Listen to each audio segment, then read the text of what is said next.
Hi, and welcome back to the Purpose Pursuit podcast with me, Hannah Miller. I say welcome back, but actually this might be your very first listen. And if it is, you are so welcome.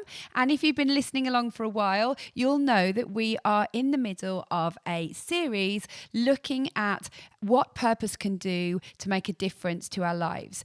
And this particular episode is aimed at people who feel like they have done the right things, whether that is their career, their family, that they've been moving towards certain sort of goals or accolades or achievements, feelings of success, but inside there is this persistent sense of emptiness. There's a restlessness, there's a dissatisfaction or a misalignment. And this episode is for you because this episode is about how purpose can break the whole myth and the cycle of success. Because you may in some ways feel like you've done the right things or you've made it or you're moving in those metrics and that direction, but inside there's still this restlessness. And I guess I want to say to you that is really normal because you were made and designed for more than those success metrics. So that is actually quite normal that you would feel that way. And yet we look around at everybody else and we think everyone else is smashing it and they're happy with what they've done and they've got all these metrics and measures in place which are leading them towards the life that they really, really want. And this episode is simply to give you a different way of looking at this. And that purpose, a sense of knowing who we are, what we're about, what our personal values are, and a redefinition of your own terms of success can really help with this. So what we're going to do in this session is I'm going to give you 3 success myths, and then we're going to counter those with 3 things that you can do differently. Well, at least 3 things that you can do differently instead. And I'm going to help you see wherever you are on the spectrum, there will be some of this myth that you are living with or living under or believing. And I guess what I want to say before we even start this is that these metrics, these success metrics can be something that we've felt like have been passed on to us because of our parents. In fact, I was chatting to someone the other day and they were telling me how some friends of theirs many years ago were getting married, and the dad, the guy, had spoken to the parents about, wanting to get married to their daughter, and the parents said to him, "To be honest, we were hoping for someone else." I mean, that's literally what they said. And I don't know these people at all, but my friends were telling me how he is somebody who, according to the parents' set of success measures, this guy wasn't aligned with those. He worked in the charity sector, and I think they were hoping their daughter would marry somebody with different prospects. And what they were saying to me is that this couple are still married and that, that they've gone on through the years, but that actually that success metric has been a bit of a shadow in the background, because sometimes we inherit ways of thinking that we've made our own, that we need to maybe step back from and say, is that what I want to use as a success metric? I have to think about that myself as I think about my children and bringing them up and helping them make decisions. When am I overlaying on them either my success metrics or society's success metrics that are not helpful for them to design the life that they're here, that one wonderful, incredible life that they're here to be fulfilled in and to have purpose in? So that can trigger these kind of metrics that we don't even realize we're kind of almost sitting underneath, and they are dictating our decision making. And unfortunately, if we take a step back, we realize, why am I using these success metrics? Because they're not even ones that I want to align to. On top of that, there are other things that can happen, like when life hasn't maybe turned out how we thought it would. That can cause us to look at our success metrics and feel like we are coming up short. And there's another thing, like when you are coming up to a new decade, it's so interesting. Apparently, there's something, and I talk about this in my book, called the 9 enders. And when you are 29, 19, 39, so on, there is something that's occurring as you are heading towards a new decade that happens in us at around that 9 point, where we start to question ourselves. Obviously, it's not limited to that time, but when you're approaching or in a 9-year, we can subconsciously or consciously take a bit of an audit of our life and decide how we're doing, and use these metrics again to think, how am I doing? You're in a literal time of transition. You're about to enter a new decade. And so we kind of assess where things are at. And that can be really useful, because it means we can set a tone for the next decade of getting closer to the things we want. But it can be quite debilitating for people, especially when life has not looked like they thought it would. I'm of an age now, I'm in my mid-40s, and I have got so many wonderful friends, colleagues, clients who will all tell you a different version of the same story, which is life has been amazing in many ways, but it's thrown a whole load of unexpected disappointments my way. And my life does not look like I thought it would. And so I think you can take encouragement from the fact that most people's life does not look like they thought it might. That doesn't mean it isn't wholly wonderful and there isn't great things going on, but it didn't look like they thought it would. And so if you're measuring yourself against a life that doesn't exist, especially in those 9-enders years, it can be quite debilitating. Or it can propel us towards making change and bringing about action to think, what do I want this next decade to be defined by? So let's go through these 3 myths that I want to draw your attention to. The first myth is, when I earn a little bit more money, then I will be satisfied. When I have the money, this amount of money or this amount in the bank, then it's all going to be okay. And that is a really, really common success myth, that when I'm feeling this amount more comfortable, everything will change.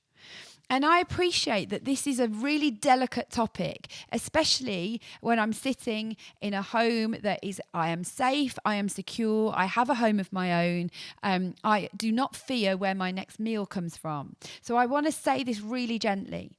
And I think if you are in a sort of financial bracket where you are really struggling to make ends meet, this is not for you, because that is true. If you cannot feed your family, if you worry about how you're going to pay your bills, you will have a better sense of satisfaction when those fears, worries and anxieties are removed. So I am not for a minute talking about that. I am talking about once you're out of the danger zone, there's still a whole raft of different financial situations that people can be in. And for so many people, decisions around the work that they do can be so clouded by the pay that is received, how much more that might be than the current pay that they are on. Now, I've got bills to pay. I do need to work. I'm in a situation where I work because I enjoy it, but I also need to financially contribute to my home. There are things like children going to university and stuff that I have to, consider. But there is often a driving factor that says, well, if I can just earn X amount more, then it will be okay. Then I'll be satisfied. Then I'll be happy. And actually, there is a lot of data to suggest that there is a curve, but it hits a plateau. So depending on which research you read, there is different outcomes here. But everybody agrees, that's the work of Daniel Kahneman and Angus Deaton, and the work of a guy called Matthew Killingsworth from the University of Pennsylvania. They've done different pieces of research, and they've done research together, and they have found that there is a curve of unhappiness to more satisfaction, but when you reach a certain annual income, which is around 75,000, I imagine that's household income, it's a plateau. Now, that is a lot of money, so I want us to recognise that that's a lot of money, but you could be earning a lot more than that, expecting that your satisfaction is going to increase with every incremental pay rise, but actually there is a clear relationship between happiness and money, and it is not a straightforward one. It is not this equals happiness, this equals my fulfillment, this equals my success. And on the flip side, they found that there are people whose earning potential may have been lower, but their sense of life satisfaction and happiness was higher. So what I'm trying to say to you here is simply that if you're using money as a metric of your success, it's a wrong foundation. Whether you are a high earner, a middle earner, a lower earner, you're yet to be earning, the message here is if you equate what you earn with this will make me happy or this will define my success, the evidence suggests you are going to be disappointed. And not just because I'm telling you about a feeling, that actually money is a resource that does not continue to bring satisfaction to us. Matt, the producer of the podcast, was saying in the break that he'd been watching a Simpsons episode where they I haven't seen the episode, so this is a secondhand story, but they turn up at this really rich top hotel and everybody there is just miserable. And, it's this, it was obviously it's a comedy sketch, but that the idea behind it is that, just because you've got more money in the bank, your expectations can be higher and then disappointed. How do you top all those life experiences that you're having to make them better and bigger? Actually, that can create huge swathes of disappointment and dissatisfaction. Or you're rich, but you're rich unhappy, as opposed to just kind of regular living unhappy. The point I'm trying to make here, whichever way you cut it, is that this is a measure of success that is not going to give you what you're looking for if you have that deeper sense of longing for a life of purpose. And money or a certain amount of earnings is not going to give you a sense of purpose. The sense of purpose in what you do will far outweigh that sense of I've earned a little bit more for it. And the number of people I've coached actually who've gone for promotions to different types of positions and thought, this is the wrong direction of travel for me and I've done it for the wrong reasons. And now it's impacting my sense of happiness.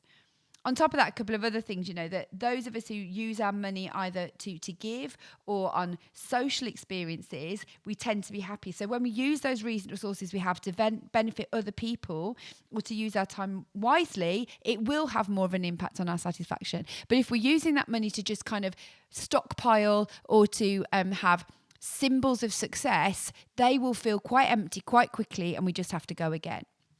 So the first realignment to make is that when I earn a bit more, then I'll be satisfied. We need to reframe that to when I can use my purpose a bit more, I will be more satisfied. When I can give to others a bit more, I will be more satisfied. So that is your first thing to recognize. And if, there's no judgment here. If you know that you've been driven by that to a certain point, this is just a moment to reflect and say, actually, perhaps it hasn't given me what I thought it would. It does give a sense of security. And, as I said at the start, people listening to this may feel in real financial insecurity. And I am not speaking to you. But if we think that increment on increment is going to bring incremental satisfaction or fulfillment or happiness, it won't. You have got an ever decreasing return on that being your direct line of inquiry. So the second myth is this. When I've achieved X, then I'll be satisfied. It's some sort of a metric around success where we're using some kind of counting, some kind of success metric. When I've reached this promotion, when this person has told me that I'm really good at this, when I get to work at this place, when I have a house which has 4 bedrooms, when I have passed all these exams, when I am a professor or a consultant, or when I have done X, Y, Z, when this number of people report to me, it doesn't matter what it is, but there's something that is like a success metric around the things that we are achieving that we feel will give us satisfaction. And again, I can tell you from literally hundreds of pieces of personal evidence, this does not happen. What happens is the goalposts move. And a bit like what I was saying about finances, every time you reach a point, there is another goalpost on the horizon. There is nothing wrong with wanting to pursue bigger goals. There is nothing wrong with wanting to work towards things. But when you are defining your satisfaction or happiness around those things, you are on shaky ground. In fact, any kind of external measure is precarious because they are not fully in your control. However much you think they may be, they are not fully in your control. in her book, The Success Myth, Emma Gannon refers to this as like the arrival fallacy, that when I have arrived here, then things will be good. And actually, there are other success metrics, as well as the ones to do with work. When I have found my soulmate, when I have a baby, when I have completed my family, when we are in our forever home. There are so many other arrival fallacy metrics you could be using. And I want to ask you to think about what they are for you and actually see them for what they are, that they are a myth, because when you arrive there, there will be something else on the horizon that you start to think will be that thing. It's a bit different, but sometimes I know when I'm planning a holiday and thinking about a holiday, I'm like, oh, when I'm on holiday, then it's going to be great. And yet what I find myself doing is then starting to think about life back home and then also the next holiday. So we're constantly thinking about, our human nature does this, is this idea of when I'm in that moment, when I'm in this situation, that's when it's going to feel really good. And we've got to find peace and fulfillment with the life right now or the situation right now, because so much of what we are basing ourselves on is quite precarious. It is tentative. It is outside of our control. Life throws curveballs at you that might mean some of those things that you're looking for will never arrive. And so if you're waiting for that, you're missing out on the fulfillment in the life you're in right now. And so actually, as we grow as humans, as we build connection, as we learn to reflect, that is where we can get satisfaction through our growth, whatever season we are in, whatever kind of level of achievement we're at. And again, I know I'm saying this with some years under the belt, but actually the sooner you can learn that these external metrics will they act like a never satisfied sort of, I'm thinking of the Cookie Monster, or, some sort of insatiable, empty, my children and the amount of food they like to eat. It's like a thing that you can never satisfy. What's next? It doesn't reach fulfillment. It just devours. If you can see it for that and stop drinking the Kool-Aid, you'll start to redefine these metrics, which is what I'm going to talk to you about in a minute, in a different way. That does not mean that we don't still make goals or want to grow or see things, be successful for ourselves, but they're in their rightful place. They're in a kind of secondary place. A third kind of myth is, when I'm doing as well as XYZ, then I'll be satisfied. It's when we're using some kind of comparison. When I'm doing how they're doing, when I live like they're living, when I'm able to do what they have, then I'm going to feel okay.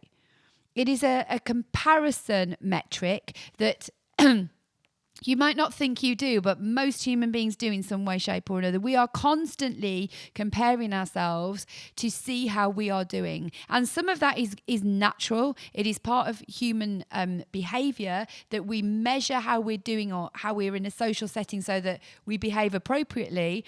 But some of it can become quite consuming, whether it's when I'm as, when my body is in as good shape as theirs, when my skin is as good as theirs, when literally those kind of measures that we get through social media, to the house we have, the job we have, the life we have, the personality we have. If I was like them, then I'd be. And this constant comparison is again a myth, because there is no end to it. It is again one of these never satisfied monsters that you will just continue to feed, and the more you feed it, the hungrier it gets. And I think that's my message in all of these measures, is that then in and of themselves, they're not wrong to want to see progress. But if we live for those, we are A, not fully in control of them, and B, they are never, ever satisfied. And so we throw more comparison, and we throw more productivity, and we throw more effort and measures into all this sort of external validation, that if we build our life upon that foundation, we are going to struggle to have firm foundations. And instead, we start to find meaning in the life we're in, and meaning in the mundane, and meaning in the moment you are in. You can start to actually have some control over that. If I can find meaning in the everyday normality of a normal day and think, how can I find satisfaction and fulfillment in this everyday moment as well as those amazing moments? I'm giving control back to myself in terms of being able to actually foster a sense of purpose and fulfillment in my life rather than waiting for other people or other metrics that are outside of my control to make that happen. So what can we do instead? Let me give you a couple of thoughts here to think about. I think, I'm just going to add one. I've actually got 4 points I'm going to make. The first is this idea of higher purpose. And for each of us, that's going to look different. There are a lot of newspaper reports at the moment about how Gen Z are increasingly asking questions around purpose of life and around God or spirituality. And this idea of higher purpose is not a new one.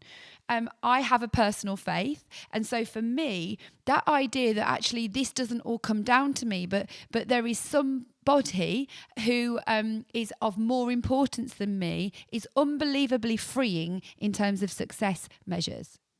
And so I would want to encourage any listener to consider that idea of higher purpose outside of you.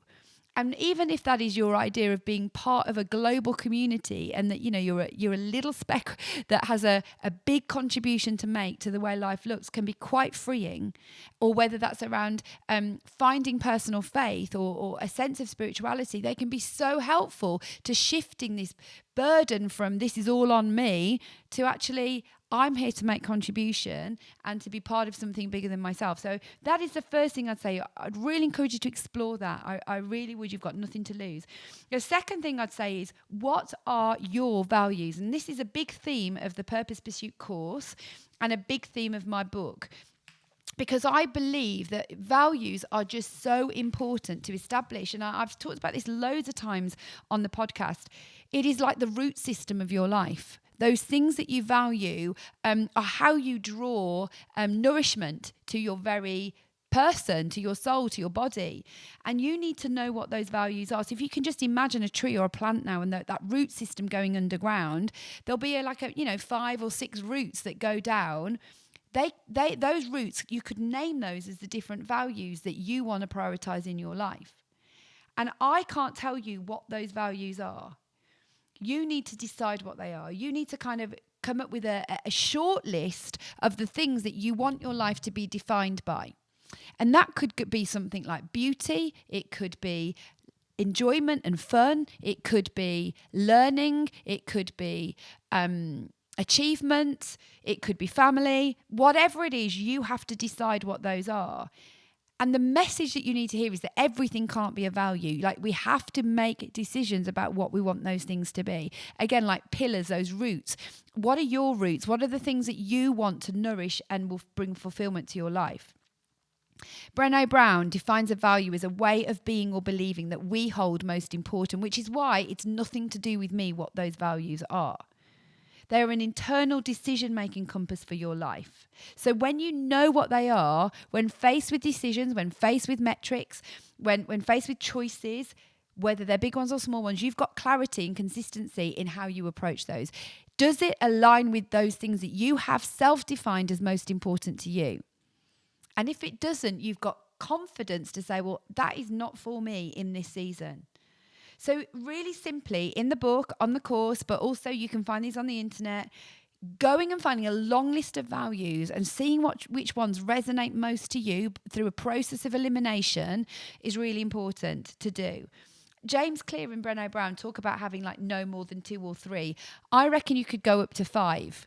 But don't go any higher than that, because if you do, you're going to forget what they are and you're going to have too many things, and then nothing is a priority if everything is a priority. But when you have them right, they build resilience for you when life gets tough because you come back to your values. They help you stay grounded so that, again, you don't drink the Kool-Aid and start believing your own hype.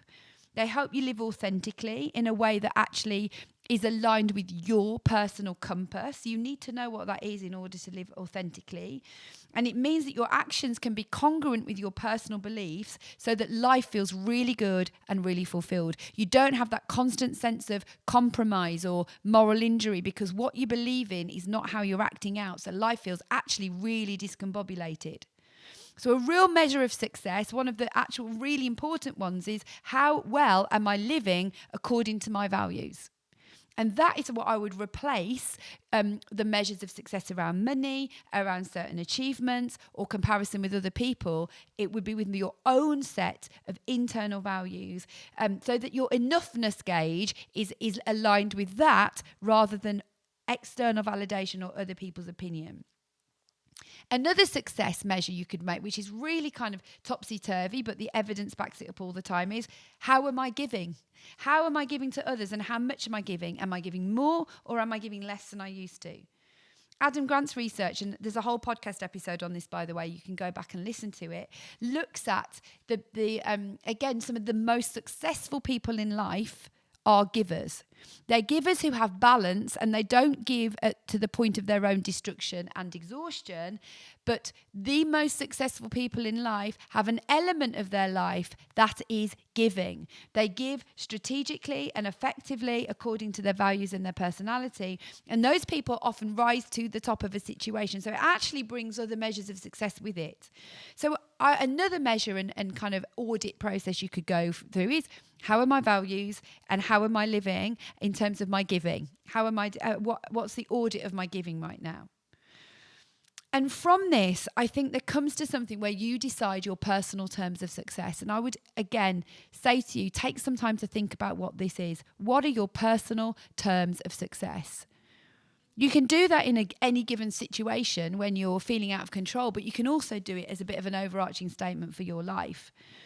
In the book, I talk about writing a purpose statement. And that personal purpose statement, I share my own in the book, and the one that I'm currently living by, because I need to use that as a gauge of success so that I don't find myself off course, having other measures of success that look really good on paper, but are nowhere near what I said I wanted my life to represent.